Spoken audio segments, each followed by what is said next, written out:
What's up, folks? What's going on? Welcome to episode number 26 of the Spun Today podcast. I'm your host, Tony Ortiz. Thank you very much for listening. This is another free writing session episode of the podcast. It is not going to be the lecture hall audiobook that I promised you guys. That's unfortunately not ready yet, but it should be ready for the next episode in 2 weeks. This one is, and if you guys want to read the story, the lecture hall short story, you guys can check it out and not be lazy and wait for me to read it to you on the audiobook version of it. You can check it out at spuntoday.com/short stories/lecture hall and read about the story. It's pretty much a story about the real estate, not necessarily the real estate crash, but a conversation between a professor and a student, and pretty much two different ideologies and a bit of a back and forth between them surrounding that topic of the economic collapse and the Great Recession and the real estate's involvement in it and stuff like that. So check it out. Let me know what you guys think. You can write me comments on there or shoot me an email at spuntoday@gmail.com. And if not, just stay tuned for the next episode of the Spun Today podcast, which will feature the audiobook version of that short story. So in this episode, I have a couple of two this time of the questionnaires that I put out there that are on my website, which for those of you that don't know, it's a 5-question questionnaire that I devised to pretty much gain insight into the creative process of others, and both for my selfish benefit, to see if I pick up little tidbits of information and tips and things like that I can use with my own writing or podcasting, and also to mainly spread that information out the best way I know how, which is through this podcast, for those of you, those half a dozen of you that actually listen to it. And I have a couple. So that questionnaire can be found at spuntoday.com/questionnaire. And you guys can check that out if you want to, if you're into anything creative or, into like any hobbies or anything like that you want to answer 5 questions about. It's pretty much what motivates you to do it, when was the first time that you did it, and stuff like that. It's five like open-ended questions that you can have fun with and share it with us. If you do fill it out and decide to, I read your responses to those questions on the podcast, on the next free writing session episode of the podcast. And I have 2 for you guys today, and both of which I'm very appreciative for, one of which I'm honored to have, which is from a fellow podcaster that I've been listening to for a long time. I've actually heard all of his podcasts since he was on the Joe Rogan Experience, which is when I was introduced to him. Not in person, obviously, but that's where I first heard him. And he since started his own podcast, the Drunken Taoist Podcast. And it's a really cool podcast. I listen to it all the time. His name is Daniele Bolelli. He's also a writer, and I'll get more into him and the other questionnaire from another writer and model named Margot Brooke. And I'll get into all that stuff a little bit later. That's going to be towards the tail end of the episode. Now, that aside, for those of you that are familiar with the free writing episodes, pretty much what I do is I have an intro where I just speak about random shit that I want to speak about. Then I followed up with reading a couple of posts of my freely written thoughts, some free writing, which is usually based on like a quote that I read in a book or like saw in a movie or something like that, and followed by my freely written thoughts after that. And I pretty much read it to you guys and reflect on it. Some of the stuff is that I wrote years ago, some of it that I wrote, a few days ago, a couple months ago, and pretty much just reflect on it and see what I think about it now. And that's pretty much it. If you guys want to actually read those free writing posts, the ones that I'm going to go over today and others, you can go to spuntoday.com/free writing. The first thing I want to start the intro off with is an episode of a podcast that my brother actually put me onto, which is Mark Maron's WTF podcast. WTF stands for what the fuck. For those of you that aren't familiar with text and, like internet acronyms and shit like that. And it's a dope podcast. Mark Maron is a comic as well. And it's one of the most popular podcasts out there on the net. So those of you that haven't listened to it, check it out. He had a monumental guest on his podcast, that being sitting President Barack Obama. And that was pretty dope just for the podcast community as a whole. And it just gives that much more credibility to the genre and reinforces, my personal thoughts of where podcasts can go and what they can evolve to be. And it's just pretty dope just to see him like in that context. And it was a pretty good interview. He touched on a lot of things, and it's a free flowing, open type of conversational interview like most podcasts are. Mark did, in my opinion, a great job of interviewing him. He didn't touch on a couple of things that would have been interesting to get his feedback on, the types of questions that he might not normally get. Like his administration's like censorship issues, to say the least, with like prosecuting more like whistleblowers and like any other administration and stuff like that, and his like not closing Guantanamo Bay yet, and and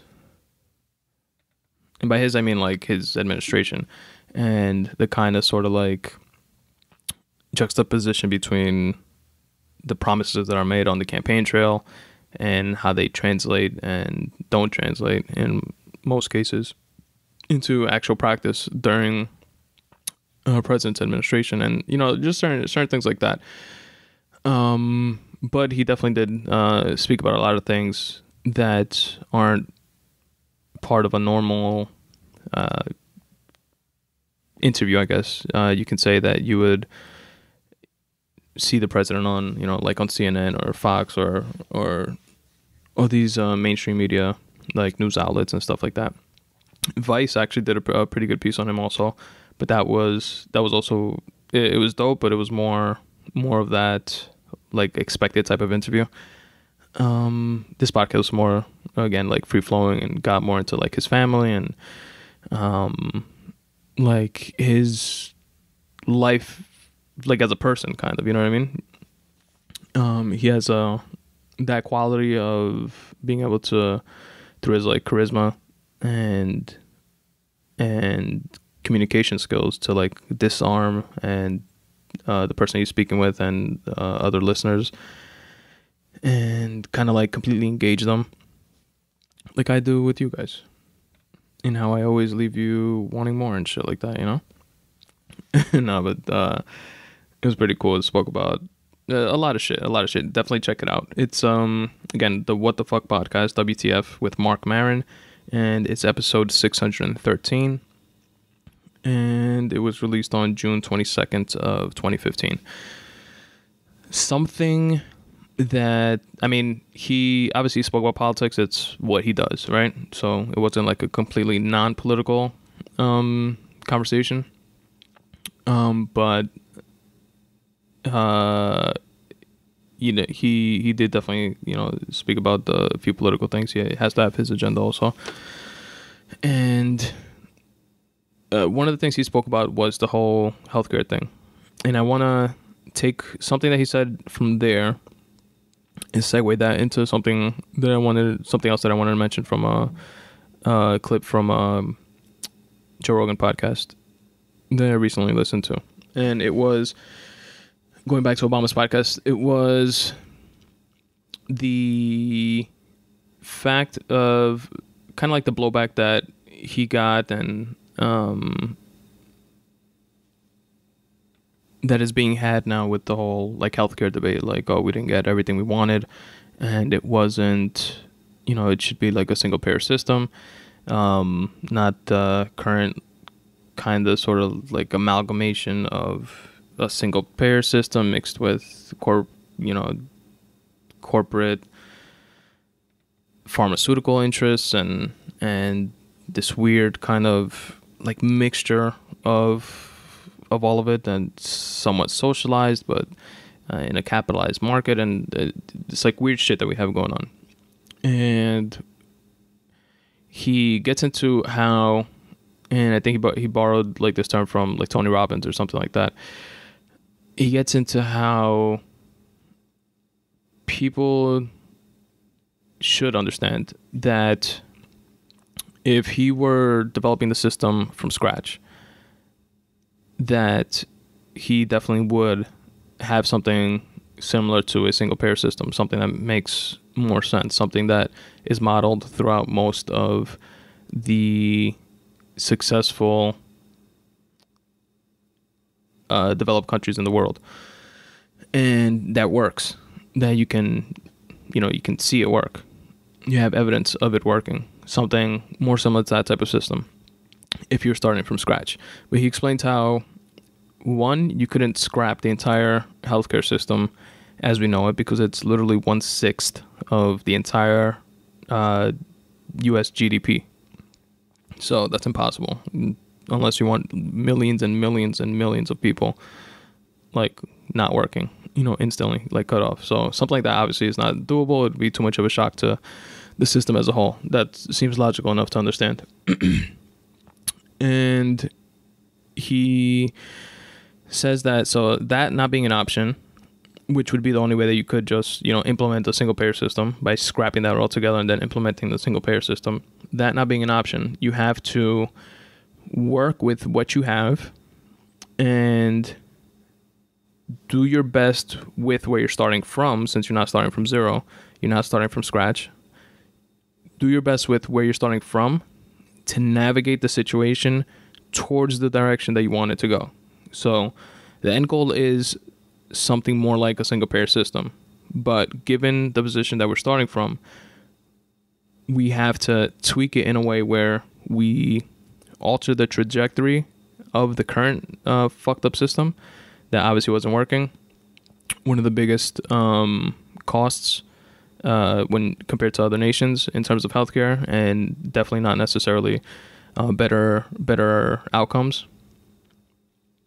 And take that broken, fucked up system and tweak it in a way that it can begin to head in the direction of a more of a single payer type structure. Which either he's obviously a very good politician, the best at it right now. So either he sold me on that or it just completely makes logical sense.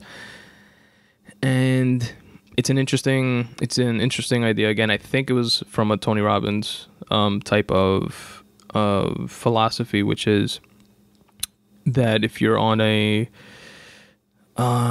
what's the analogy? If you have two ships running like parallel to each other, one of them takes a 2-degree turn to the right, they will still be parallel for like miles and miles and miles right next to each other. But let's say, if it's an endless stream or something like that, and years down the line, you take a look at the two ships, just because of that 2-degree turn, shift in direction, they're going to be miles and miles and miles apart, no longer parallel right next to each other. And that's kind of sort of the mentality and the idea behind the types of maneuvering that a president has to do or a politician has to do in those types of situations. And you're dealing with these legacy systems that are in place for decades and, completely entrenched with different interests and other politicians wanting different things, and you're getting pulled in all different sorts of directions. And it's interesting to look at it from that perspective. Now, I want to segue that into part of a conversation from the Joe Rogan Experience podcast, episode number 664. It was an episode with Tom Segura and Christina Pajitsky. Yeah, I can never pronounce her name. Two dope comics. You guys should check them out if you haven't, on Netflix. I haven't seen Christina's stuff.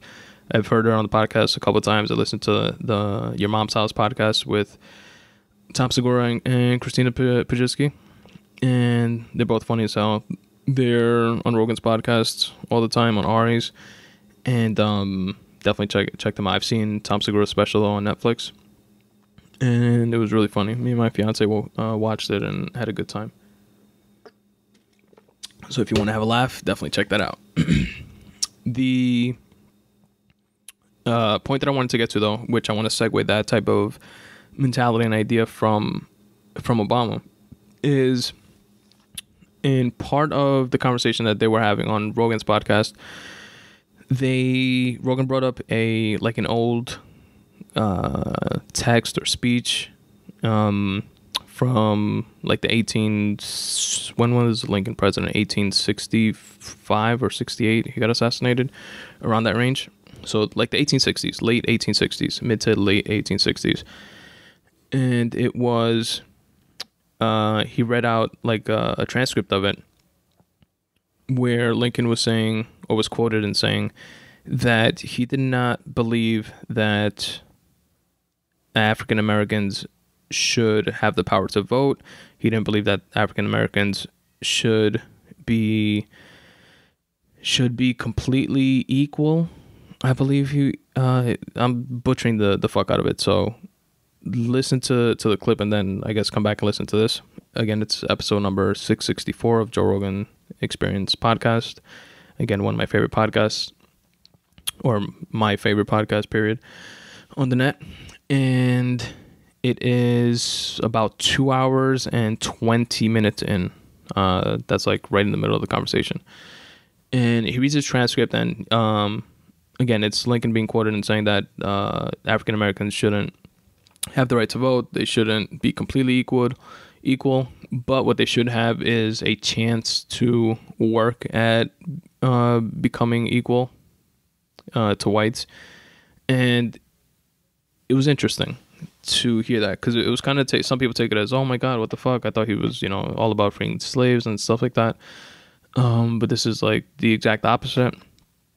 But I don't think necessarily that it is. I mean, take it again, go listen to it so you can have it in its full context. Or probably want to read like the entire transcript of the speech instead of that excerpt from it. But I think I relate it to what Obama was saying about working with what you have and turning, kind of sort of steering the ship in the right direction so that it can get to the destination that you want it to go to. Because you can't make sometimes such an abrupt, rash type of decision with certain things. Again, dealing with these types of entrenched legacy type systems that are in place. And Lincoln being someone that Obama has quoted in speeches and that he is related to a lot. I wonder if what Lincoln was doing in that time, and if his mentality was just that, which was, all right, I want the freedom, the abolition of slavery, but if I act for that, I'm going to be fucking persecuted for that myself. So the only way that I could go about that is by playing their game a little bit and, telling them what they want to hear, but setting it up so that the inevitable progression of where we start from will be the abolition of slavery a little bit down the line. And then it'll be easier for me to maneuver getting that freedom once I get past like these, first few rough patches and hurdles and stuff like that. And I think that's what was going on there. If I had to guess, if you guys give a fuck what my opinion is on that. And it's an interesting comparison, I think. And I don't know, just something I thought about when I was listening to both of those episodes, both the WTF episode with President Barack Obama and the Joe Rogan Experience episode speaking about Abraham Lincoln in episode number 664. in that clip. So let me know what you guys think. Check those out and hit me up and let me know. Now, moving on from that, I tried. I don't remember if I tweeted this or if I put it on Instagram, but I tried another coffee, one that I brought from India, in my quest for the perfect cup of brew. And it's actually called Brew, BRU, and it's called Brew Super Strong Coffee. I like strong coffee, but I'm looking for something with both like the strength and the pick-me-up, as well as decent taste. And as you guys know, I've tried a whole bunch, and I'm still on my quest right now. Bustelo is still my number one. But again, I was kind of looking for like my own fucking type of thing, my own niche coffee, something different. Because like I said, Bustelo is growing up Dominican. Bustelo is all you drink. And I tried this brew coffee, and I don't recommend it. I don't like this one.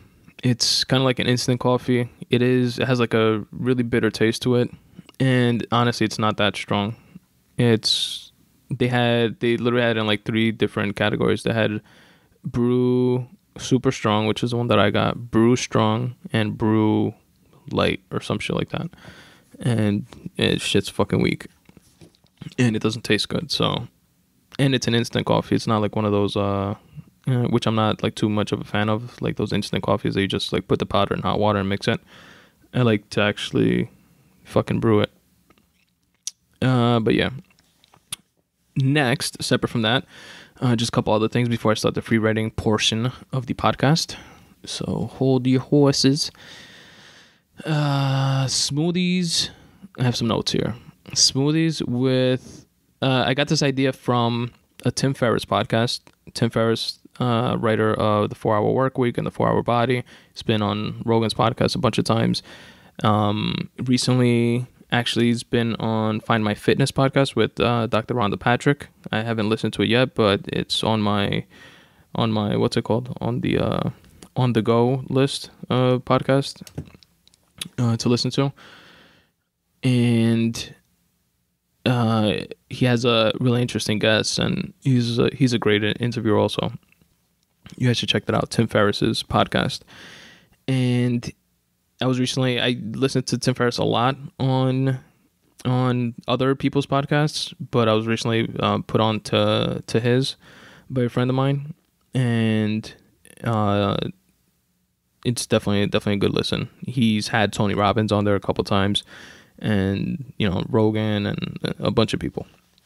So definitely check that out. Recently, he had Whitney Cummings, the comedian, on there, and something she said, which after hearing it, I was like, duh, why, I've pretty sure I've heard that before, but it never like occurred to me to like try.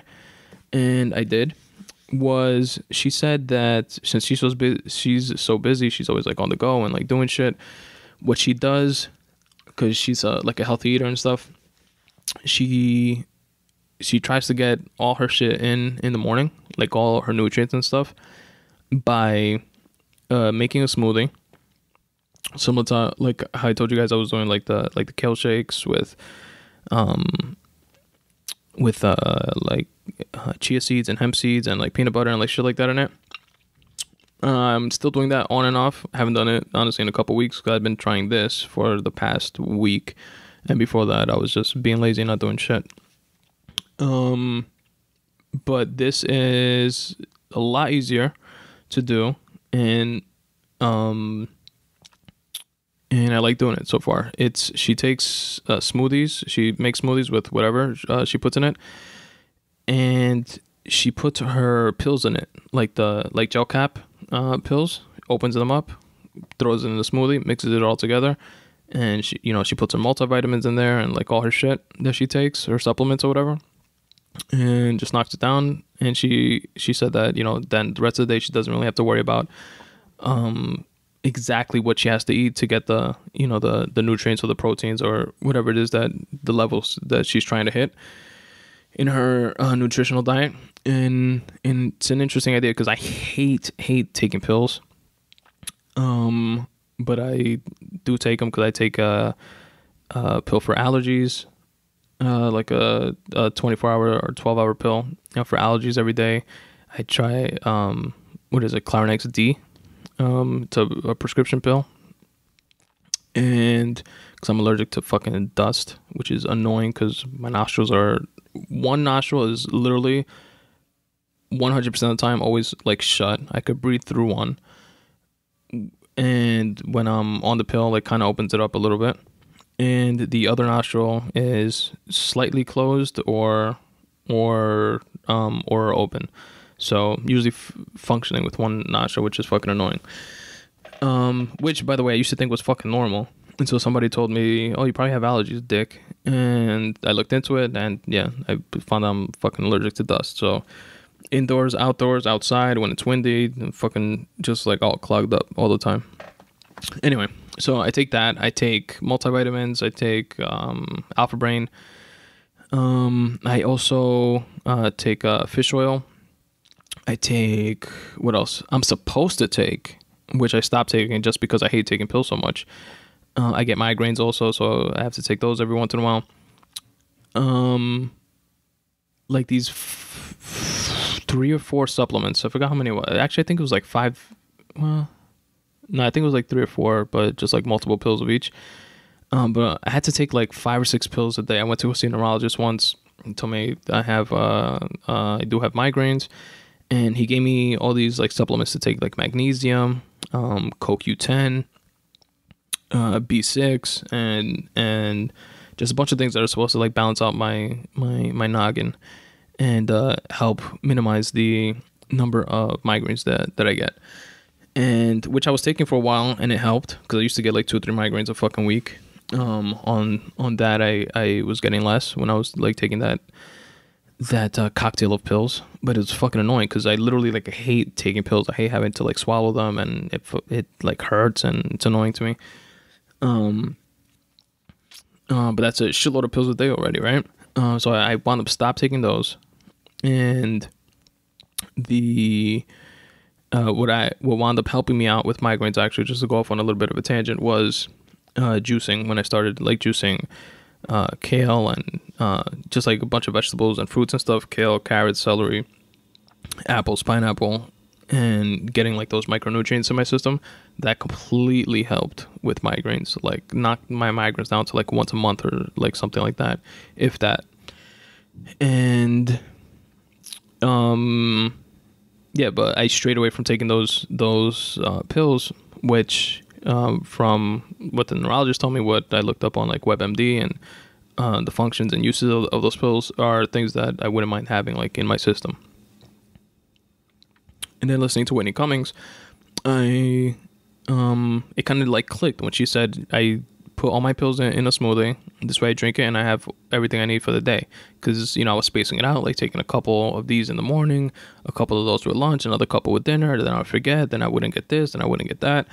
And this way, like the way she said it just kind of completely made sense. So I've been doing that for about a week. Been taking those, like all those neurologists recommended pills and shit like that, putting them all together with some multivitamins and shit all together like in a smoothie in the morning, which it's like a very simple smoothie, just literally milk with peanut butter, chia seeds and or hemp seeds. I like mix those sometimes, and then just all the I open up the gel caps like in the mixture. And that's it. A couple multivitamins, the CQ10, the fish oils I don't put in that. I still just drink those with lunch. And what else? The magnesium pills and just whatever the fuck it is that you take. And blend it together. It's literally like 6 or 8 ounces. I put it in. The fat from the milk definitely helps with absorption. I've read that like everywhere. It's like unanimous across the board. It helps with like the absorption of certain of nutrients. It helps your body attaches more like to the fat, which is attached to like the molecules or some shit, and it grabs it more instead of you like just pissing everything out or more of it out. And I feel good. Again, it's only been a week, so I'm going to continue doing it and keep you guys posted on that and let you know how that goes, but try that if you guys want to. And what else? One more thing before the free writing session begins is meditating. I mentioned to you guys in the India episodes that I tried meditating there. I've done maybe like a handful of times before. Just like yoga and not, maybe not like straight meditating, but I don't know. It's something I've been interested in and been wanting to do. And I heard on a podcast, I don't remember if it was Duncan Trussell's because he's like heavy into meditation and shit, or maybe it was on Rogan's, like one of the guests that were on there. He mentioned this app, which is a free app called Headspace, and it is free to download. I downloaded it. It's a meditating app. It tells you about meditating and these cool little minute or 2 minute long videos, and how the mind connects with the body and like all that stuff. And with like this little cartoon, it does a pretty cool job of explaining it to you. And it gives you 10 free sessions. You don't have to sign up for anything. Just download the app. And that's it. You don't have to pay anything. If you want to go beyond the 10 free sessions, obviously you can, and that you do have to pay for. So far, I'm up to day number 5. It's like 1 session per day, and it's literally 10 minutes a day. It's called Take 10, like that portion of it. And I've done it for a few mornings now. I'm on like the 5th day, and it's pretty cool too. It kind of like, I don't know, centers you and makes you feel like more calm and like less anxious, at least for me. And it's only been 5 days, so I technically haven't done shit, but I can just like extrapolate the possibilities of that and the benefits of that if I continue doing it, which I plan to. So if you guys want to check that out, I thought that was pretty cool. Again, it's called Headspace. The app, at least on the iPhone, just looks like a white square with an orange circle in the middle of it. And again, it's free and it's pretty cool. So check that out if you guys are curious about meditating and want to check something out. And that's it for the outro stuff. The intro stuff, guys. Just before I head into the free writing portion of the podcast, just to remind you guys, you can follow me on Twitter at Spun Today, or on Instagram at Spun Today, on like the Facebook fan page, facebook.com/Spun Today. If you want to sign up for the newsletter or contact me for whatever reason, check out the contact page of the website, spuntoday.com/contact. You got the newsletter at the bottom where you can sign up to find out when a new podcast episode is released, or a new short story is written, or some new free writing posts and shit like that. I'm not going to bombard you with anything else. You can also, there's a contact sheet there. You can fill it out. It'll shoot me over an email if you want to hit me up for whatever reason. Check out the questionnaire that I mentioned earlier at spuntoday.com/questionnaire. If you fill that out, again, I'll read your responses on the podcast like I'm going to do at the end with a couple of the submissions that I have for today's episode.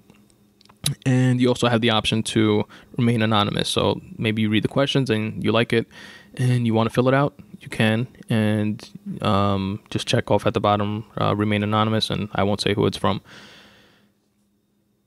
But again, it's something cool. It's something that I think is helpful. It's definitely helping me so far. Just get some insight into your processes and stuff like that. And I'm sure it would do the same also for others.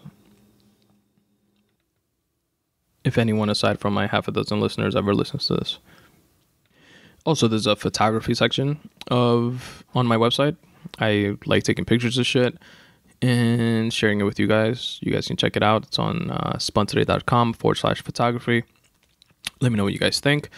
If for whatever reason you actually think they're good enough and want to like print a poster or something like that, you can by going to crated.com, crated.com/spuntoday. And that's my personal page on Created. There's a shitload of other pages if you guys want to check out other people's art and drawings and photography and like stuff like that. You can actually order prints, like posters or frames or or stuff like that. So check that out. It's a way to help support the podcast. And also you can support the podcast, as I mentioned in the past, by shopping on Amazon through my Amazon portal, which is also located on my contact page of the website that I mentioned before. And that's pretty much it. Check out the YouTube page. All these episodes are on the YouTube page as well. And that's it. Now, let's head over to the free writing session portion of the podcast. Follow me. You guys can check out the post that I'm about to read on or at spuntoday.com/free writing. I'm going to read 2 posts today, both of which are from The 50th Law, which is a book by Robert Greene and 50 Cent, co-written by them. Robert Greene is an author that I respect and I like to read, and 50 Cent also is a very respectable businessman and artist, and has a lot of insights as well. And there's a few things that resonated with me from reading this book, and I'm kind of sharing them in dribs and drabs. And here's a couple more quotes from that book, along with my freely written thoughts. The first post that I'm going to read today was posted on July 24th, 2015, which was yesterday. Today is July... Oh, no, day before yesterday. What is today? Oh, yeah, today is July 25th, 2015. And the quote from the 50th Law is, "If you are afraid to learn from your mistakes, you will more than likely keep repeating them." And to that, I wrote the following. We've heard and or read variations of that statement dozens of times, right? What stood out to me this time was putting it in the context of fear. It's one thing to be naive and or hard-headed and continue to bang your head against the wall, expecting something other than a lump. It's a far more self-destructive trait, in my opinion, to avoid necessary change because you're afraid of it. You're setting a dangerous precedent for yourself whenever you do so. Don't form that habit, which ultimately becomes the self-fulfilling, self-perpetuating, toxic characteristic that will rot you from within. When you head in that fearful direction, you don't increase your chances of failure and loss, you secure them. Head in the opposite direction. Admit when you're wrong whenever you fuck up. Embrace the fact that it's a normal and expected possibility. Correct your errors and keep it moving.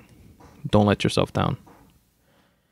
And I wrote that on Friday, May 15th, 2015 at 9:02 a.m.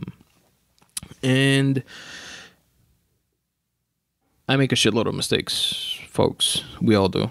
And if you don't think you do, that's a mistake in and of itself, you cocky fuck. And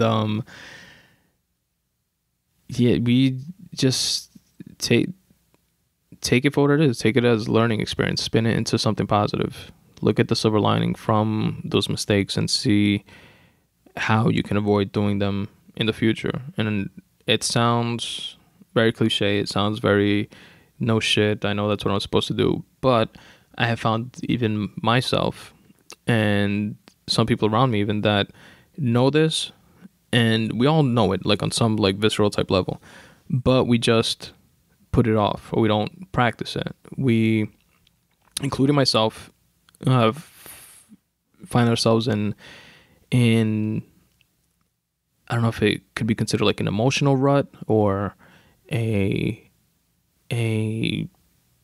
guess like a progressive rut where we, well, actually no, it would be the opposite of that, right? Just in a rut in general, where instead of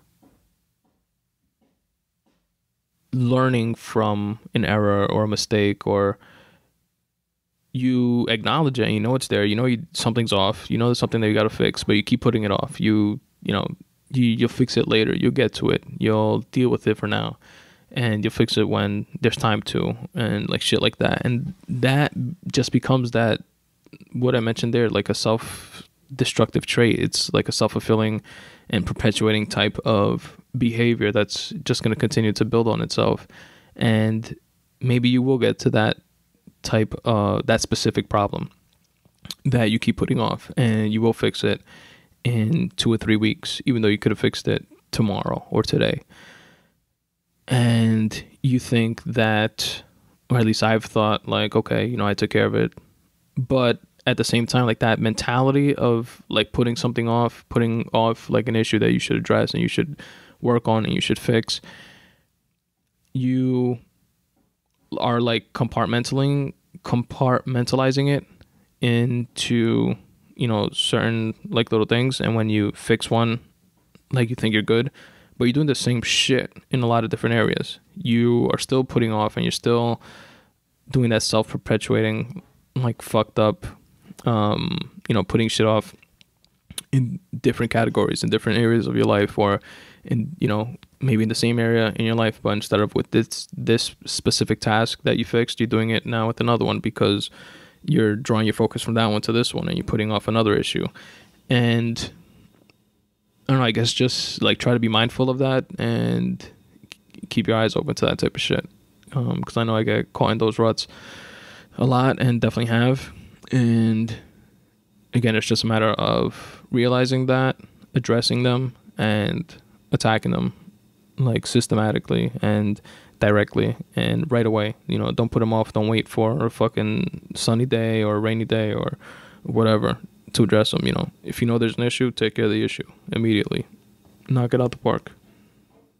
Get it out the way now. Don't wait till fucking Christmas. And that was that post. One more post, which I'm going to go over, is again from the 50th Law by 50 Cent and Robert Greene.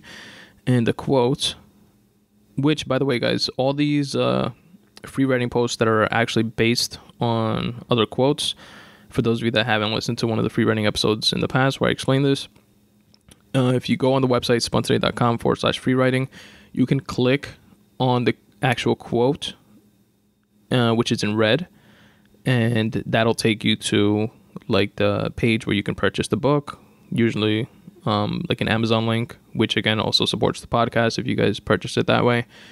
And obviously it doesn't cost you anything extra. But I want to like source where the quotes are coming from, you know what I mean? Either books or movies or YouTube links or songs or whatever, I link them to their respective book pages on Amazon or iTunes pages if it's from a song, or if it's a YouTube video, to its YouTube video page. So check that out if you guys want to. Now, the other post that I'm going to read is... here we go. It was posted, again, spuntoday.com/free writing. And it's a post from July 25th, 2015. And the quote is, sometimes luck or serendipity is more a function of the openness of your mind. And to that I wrote, they say luck is where preparation meets opportunity, which makes sense. That's a practical view of it.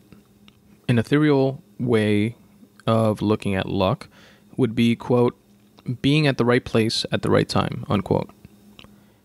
In the first version, we have control or say so over part of the equation, that being the preparation part. In the second version of luck, it's being done to us. We can't control the being at the right place at the right time situation. It just happens. Which version of luck is accurate? I guess that fully depends on the type of situation specifically. Sometimes your hard work and preparation crosses an applicable opportunity. Sometimes you're born and already on third base. A lot of the times, it's a combination of both, mixed in with all variations in between and around it.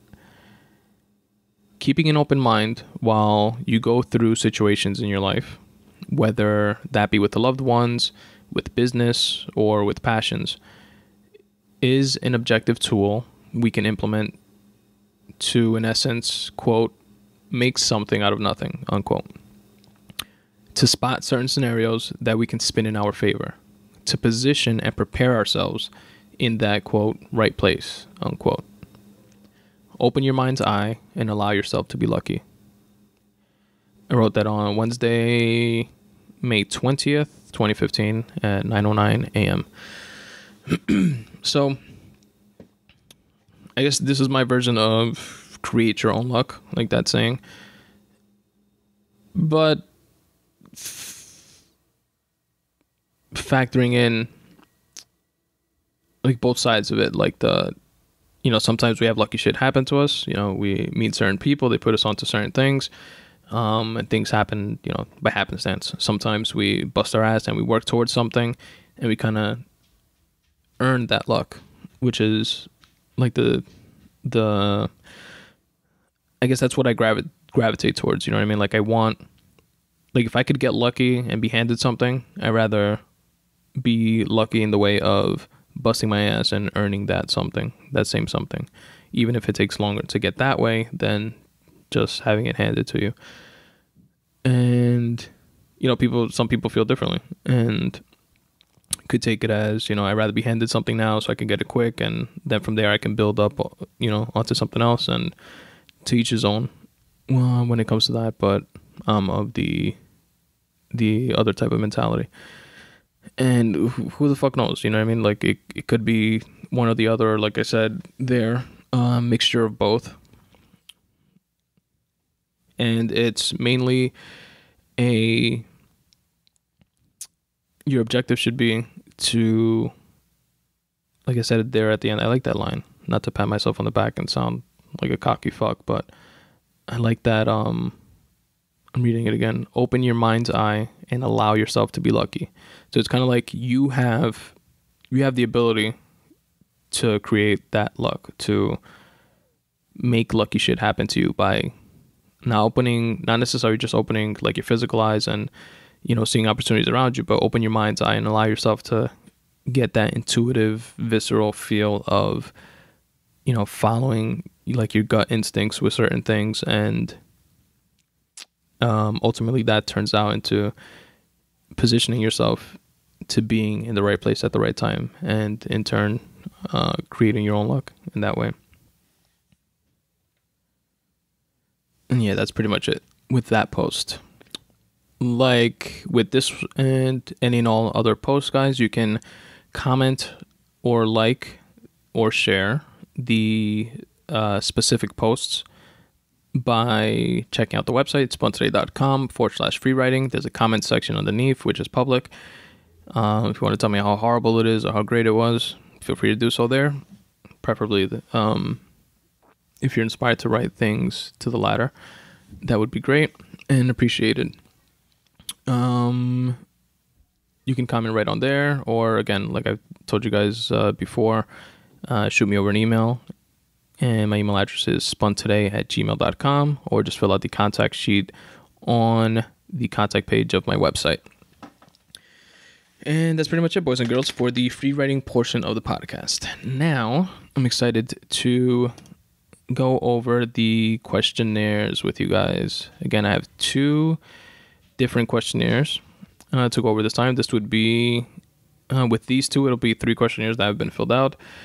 If you guys have been following the podcast, which is pretty cool, I would like to get tons and tons and tons and tons and tons more. So again, anybody that wants to fill one of these out, maybe after listening to these questions and answers, you get more inspired to, check out the questionnaire at spuntoday.com/questionnaire. Now, the first one that I'm going to read is the first one I received. I'm always going to read these in order, first come, first serve. This first one that I'm going to read is from Margot Brooke, and I'm probably pronouncing that wrong, and I apologize in advance. But the name is spelled Margaux, Margot, and last name Brooke, Brooke. You guys can follow her on Twitter at Margot Brooke, and you can check out her blog which is margotbrook.tumblr.com. She's a super cool chick. She has a lot of video blogs, does some writing. She's a model primarily, and she also draws and she paints. I stumbled across her on Periscope, actually. Stumbled upon one of her live feeds. She was just like speaking, shooting the shit. I think she was like at an airport. I don't remember which one. I want to say LAX.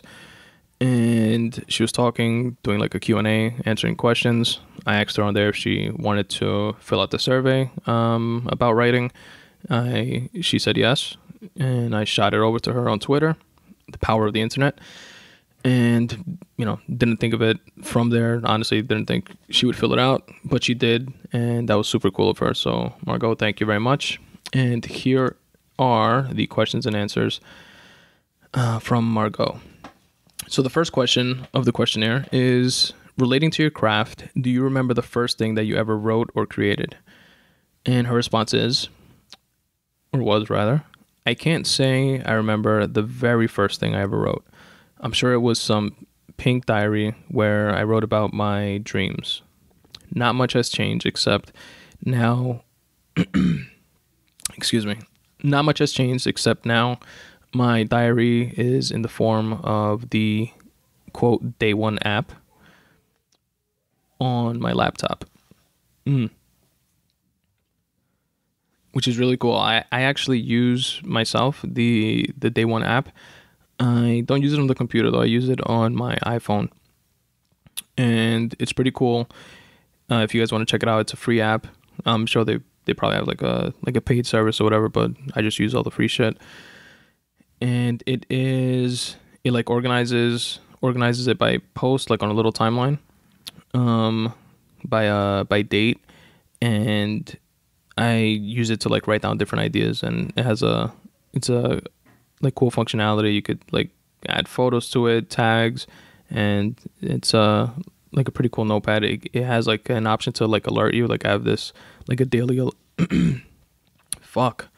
have like this daily alert on it to remind me to write and shit like that.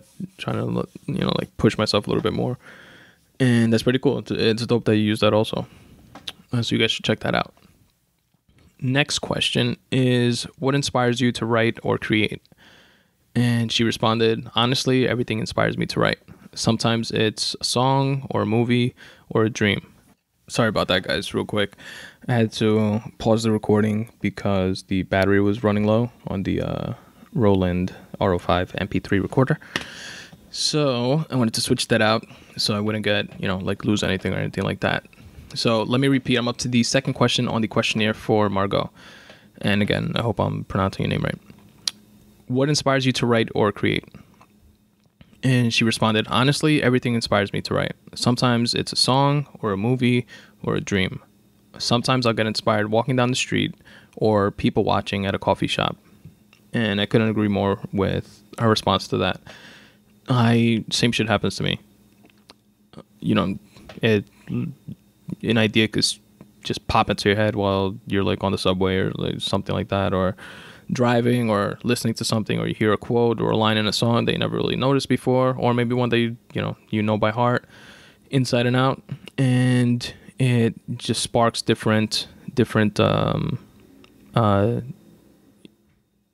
fucking connections in your mind, like synapses start synapsing or whatever it is that they do.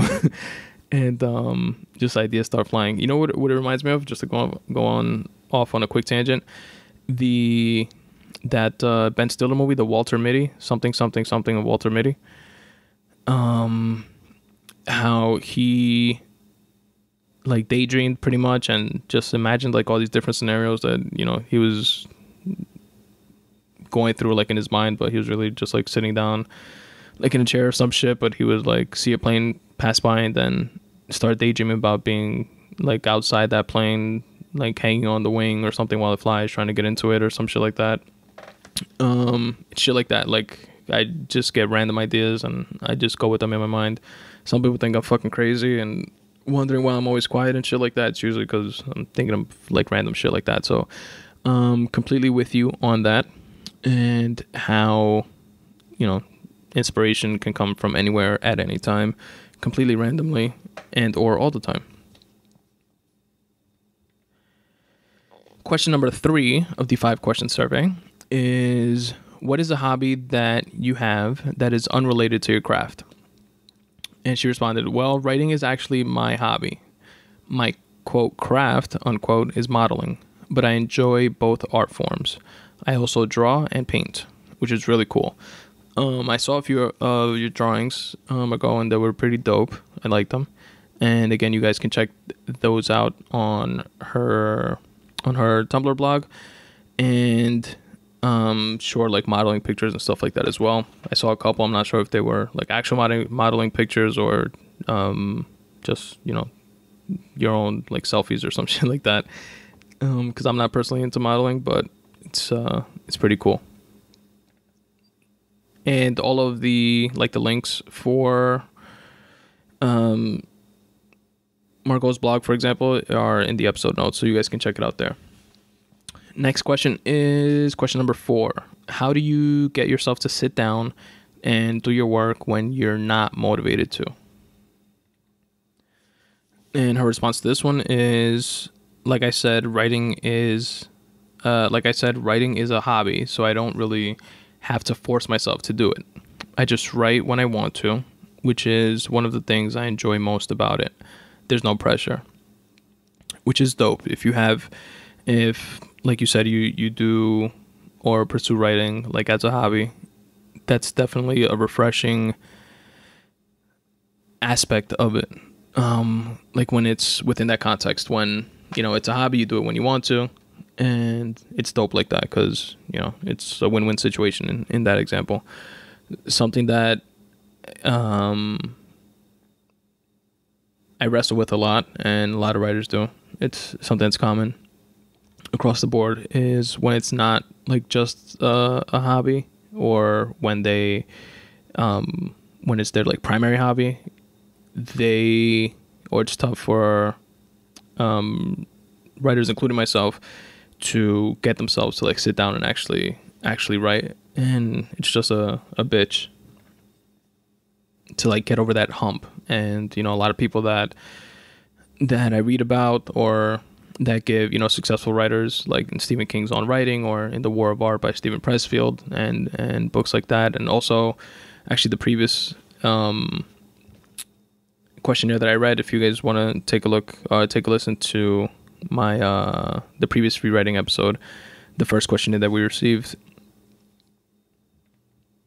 from David Christoph, which is a sci-fi writer, a consensus, sort of kind of consensus, to battle against that type of resistance when you want to write, when not just like when you feel like it, but you have the sense of like you have to, but you have writer's block, or you're lazy, or whatever it is setting a schedule up for yourself and forcing yourself to sit down and actually do the work.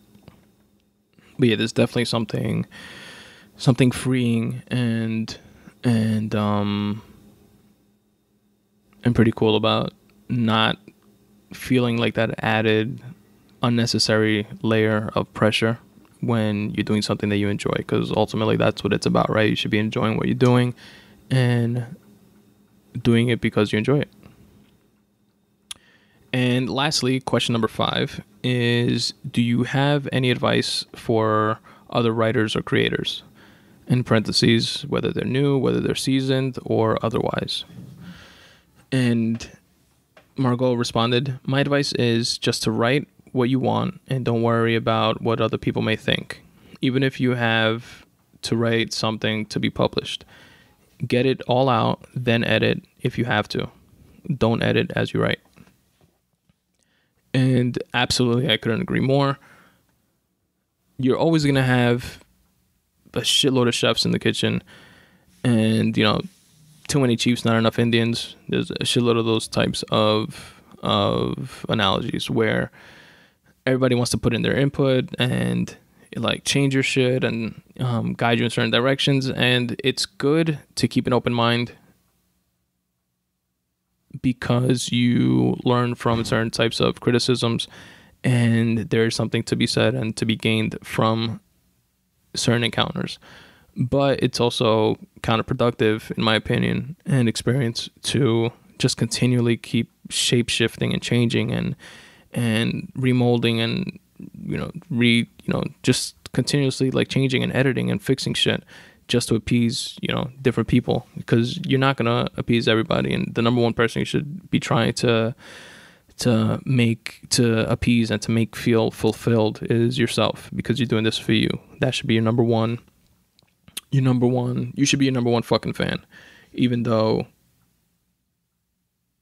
like, when you create certain things, and this is also something common from writers and other creative types, they don't like their own shit. But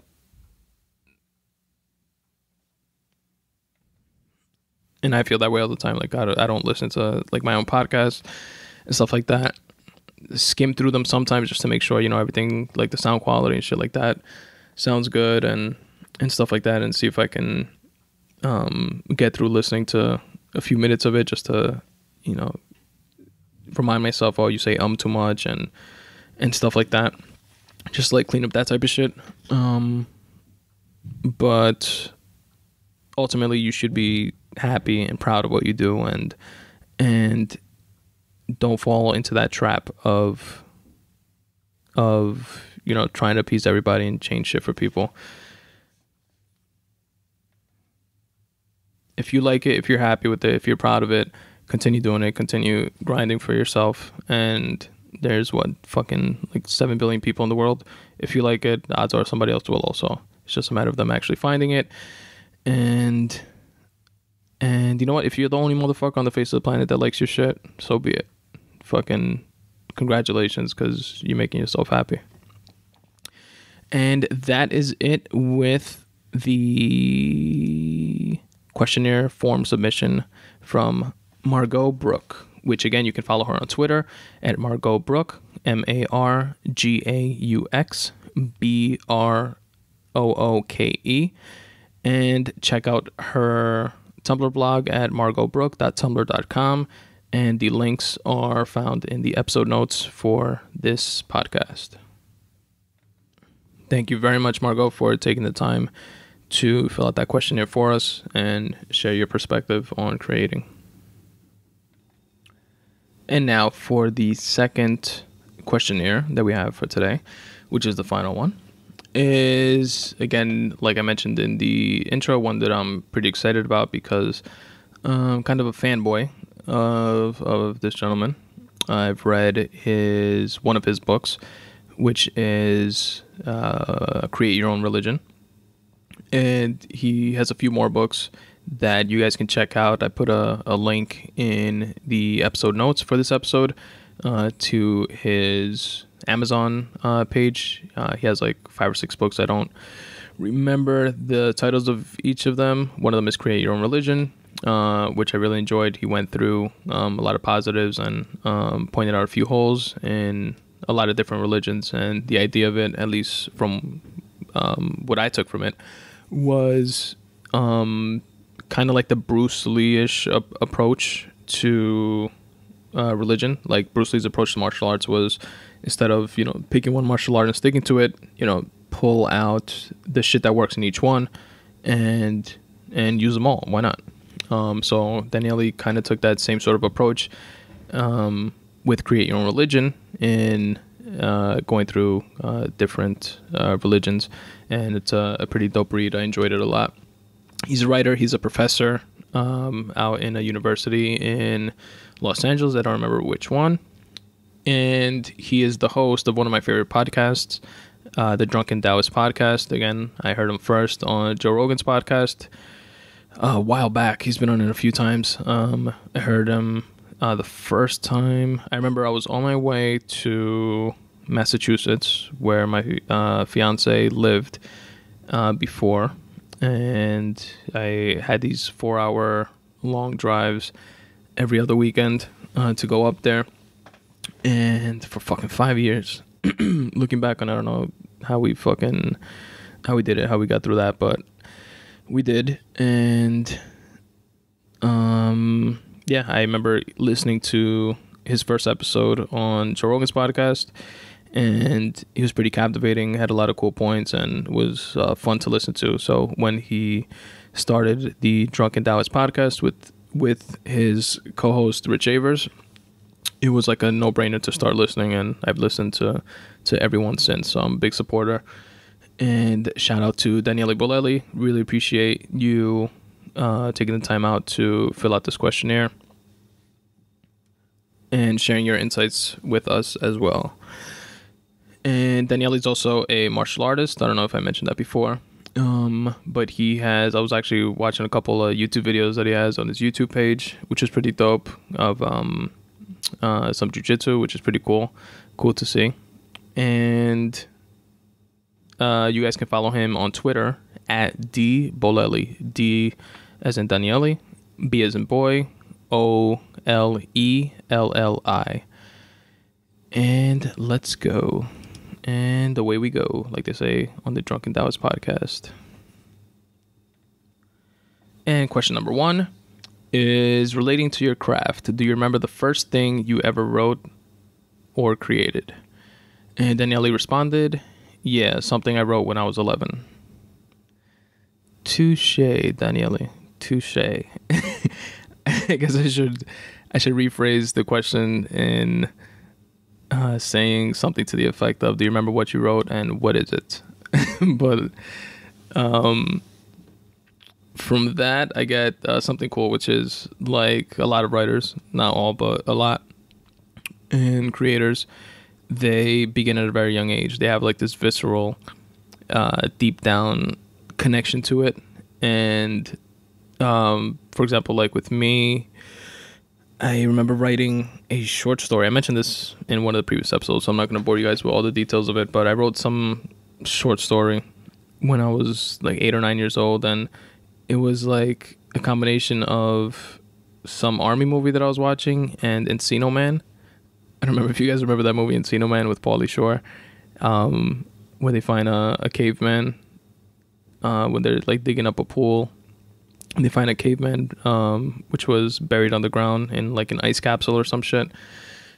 And it was like a combination of those two things. And the premise of the story was some man that was in battle in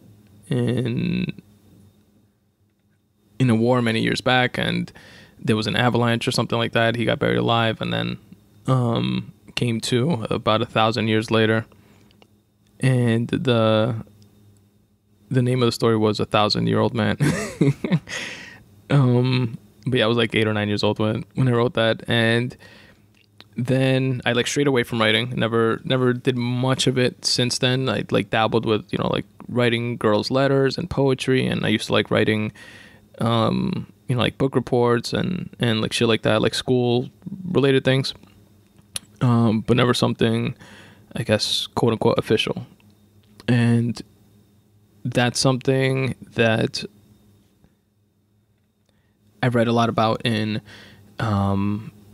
both like Mastery with Robert Greene's book or The War of Art, that thing that you love to do, that thing that you were like meant to do, you kind of know it as a child, but somewhere along the way life gets in the way and you lose sight of it. And when you reconnect to it, it's pretty awesome, and you kind of like know it, and it's weird to like explain, but that's pretty cool that you started writing when you were 11, or at least that you can remember. And question 2 is, what inspires you to write or create? And Daniele responds, it helps seducing women. Also, I feel like if I don't, I may explode. Oversized emotions need an outlet. I couldn't agree more. Definitely don't want you exploding. And it could definitely help in seducing women. Those roses are red, violets are blue poems I used to write back in high school to chicks got me like a date or two, if I remember correctly. But yeah, I like that part of of oversized emotions needing an outlet, which they absolutely do. And whatever it is that you're into, again, whether it's writing or painting or anything like that, you do feel, at least I do, feel a big relief when you complete something or when you do something within that vein. Like we were mentioning before with Margot's questionnaire, that sometimes it's like super tough to like sit down and actually do the work. And I feel like that builds up inside you, like that angst and like that need to just let shit out. And I definitely feel like that release and that outlet when my pen comes all over the page. and yeah, it's pretty cool. The next question is, what is a hobby that you have that is unrelated to your craft? And he says, Daniele says, very wisely and insightfully, he says, everything is related. Just those 3 words, everything is related. And I absolutely agree. And it ties into what we were saying before, when you're walking down the street, when you're in the subway, when you're driving, when you're taking a shower, and anytime you can get inspired, you can get ideas, you can take things from one situation and apply them to another.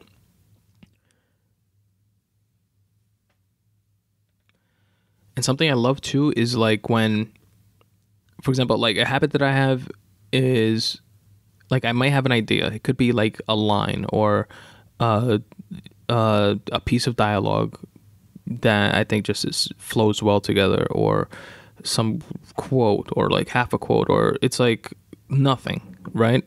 But it's nothing, but it's something. Like it's nothing yet, but it's like the seedlings of something.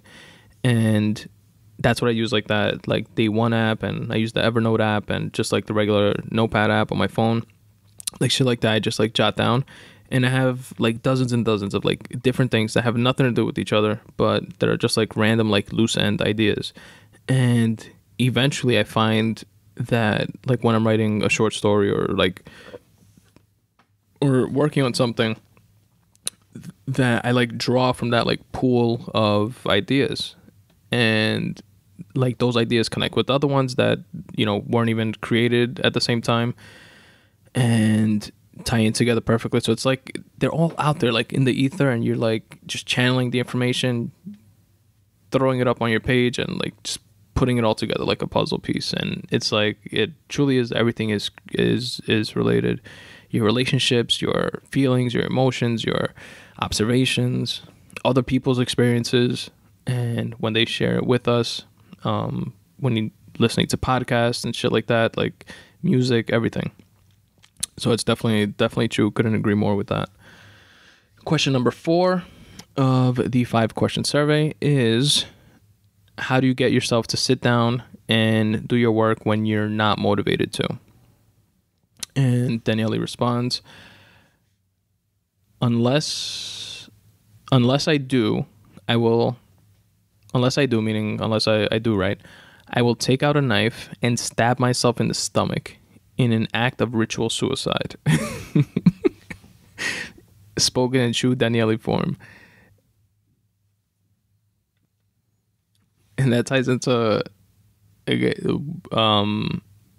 what we were saying before when reading the first response to the first question about writing when you were 11, which is like that need and like having to do it. Or in question number 2 also, if not like exploding.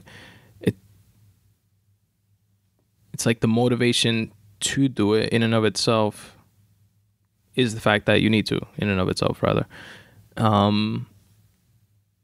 Because if you don't, you will explode and self-destruct and just have all these pent-up emotions and be snapping at people and flipping out and being a pretty unpleasant person to be around, probably.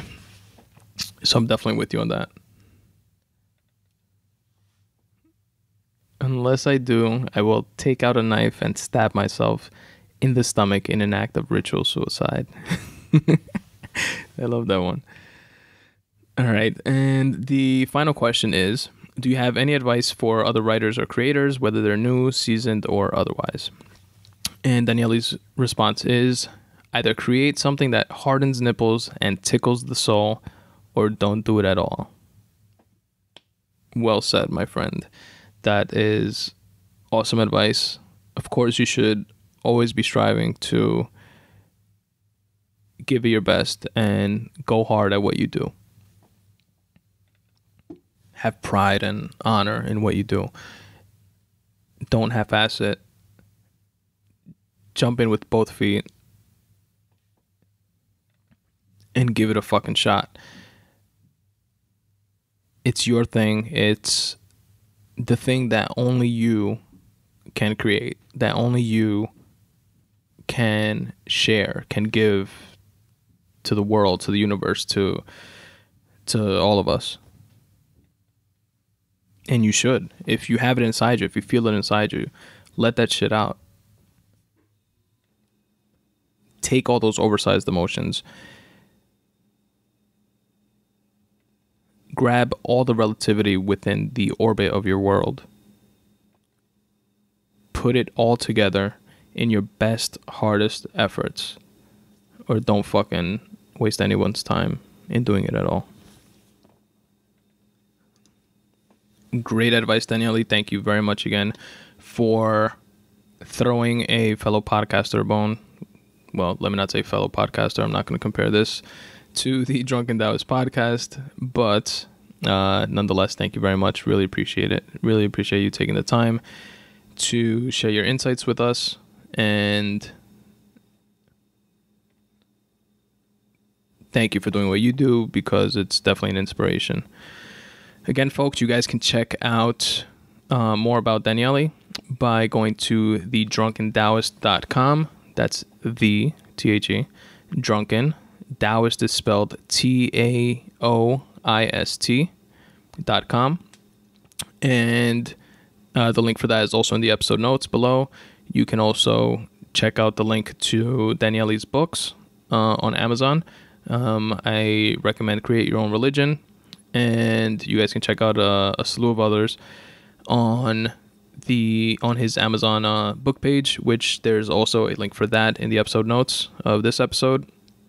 And highly recommend for you guys to subscribe and listen to the Drunken Taoist podcast, which is Daniele's podcast. And you guys can find that on iTunes and Stitcher, and also on Daniele's website. Margot, Daniele, thank you very much, both of you, for taking the time out to share all that with us. And that is the episode for today, folks. If anybody else is interested in filling out a questionnaire, again, you can find that at spuntoday.com/questionnaire. And you guys can support the podcast in a few different ways. Mainly, and what I would appreciate the most, is if you guys can go on iTunes and or Stitcher, subscribe, rate, and review the podcast. Again, it's the Spun Today podcast, and you guys can do that again on iTunes and Stitcher. Also, if you'd like to support the podcast, you can do so by shopping on Amazon and using the Amazon portal link on my website. It's under the contact page of my website. And you guys can pretty much just click on the Amazon banner. It'll take you over to Amazon, and you do your shopping as normal, as you normally do on Amazon. Amazon will kick me back a percentage of the sales of all the shit that you buy, and it doesn't cost you anything extra at all. They're just kicking over a percentage based on sending traffic to their website. And you can also, again, support by taking a look at any of the photography on my page at spuntoday.com/photography. No professional photographer by any stretch of the imagination, but I like taking pictures of shit that I find cool, and you guys might like it. If you do, you can go to crated.com, crated.com/spuntoday. And it is a website where you guys can take a look at all the photography that I have on my website, which you can save and download for free if you just want digital copies or whatever. Or if you want actual prints like posters or like picture frames and stuff like that, you can do it on the created website. Follow me on Twitter and on Instagram at Spun Today. Like the facebook.com/Spun Today fan page. You can listen to this and all episodes of the podcast on YouTube by clicking on the YouTube page, YouTube link on my website, or also on Tumblr. There's a Tumblr link on my website as well, all the way at the bottom. And you guys can check out the Spun Today podcast.tumblr.com link if you so choose. And lastly, subscribe to the newsletter on my website, which is at spuntoday.com/contact. All the way at the bottom, just give me your name and email address, and you will be the first to know of any new episodes of the podcast that come out, as well as any new short stories. As always, folks, substitute the mysticism with hard work and start taking steps in the general direction of your dreams. Thanks for listening.